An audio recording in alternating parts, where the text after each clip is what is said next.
Here's 10 early signs ng pagkakaroon ng Alzheimer's ni nanay based on our own experience lamang before ng medication niya. At number 1, sobrang makakalimutin o ulyanin. Andyan ay nakakalimutan niya yung mga pangalan namin, kung sino yung kapamilya, at ang dali niya makalimot ng mga bagay-bagay. Number 2, masyado siyang ball freak. Ang dami niyang anger issues. Parang galit siya sa mundo. Lagi siyang galit. Lahat inaaway. Lahat grabe siya manira ng mga gamit. Pinabalibag niya, sobrang lakas niya. Kung may babasagin, lahat binabasag. At hindi yan nagpapaawat. Number 3, malaswa na siya magsalita kapag galit. Palamura, nanunumpa. Ang sasakit ng mga sinasabi niya at wala siyang pakialam doon. Basta kung ano lang yung masabi niya, yun, sobra.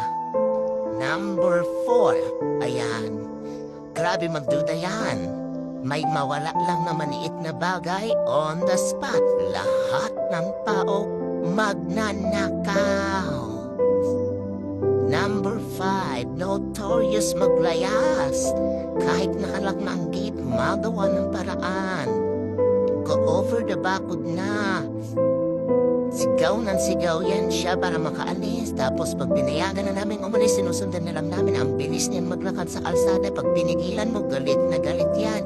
At wala yung pinipiling oras kahit gabi, kahit umuulan. Number 6, malicious. Grabe yan mag-isip.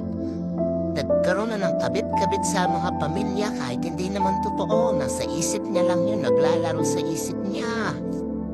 Number 7, yan, nakakaawa siya dyan. Hallucinations. Kapag hindi maganda ang tulog niya, kapag wala siyang tulog, kung ano-ano yung nakikita niya, siya lang nakakakita. Takot na takot siya. Iyak na iyak kahit araw, kahit gabi. Bigla na lang siyang naggaganyan.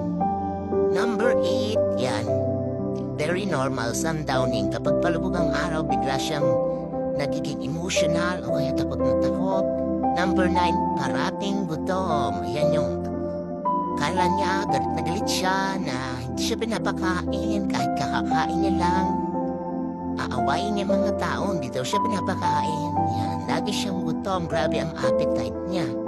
At number 10, sobrang paulit-ulit yung kwento, yung tanong, paulit-ulit lang, maya-maya. At itong mga signs na to, bago pa po ng medication ni nanay kasi nagamot na siya, umiinom na siya ng gamot, kalmado na po siya, yun ay naging masayahin na siya. Thank you for watching.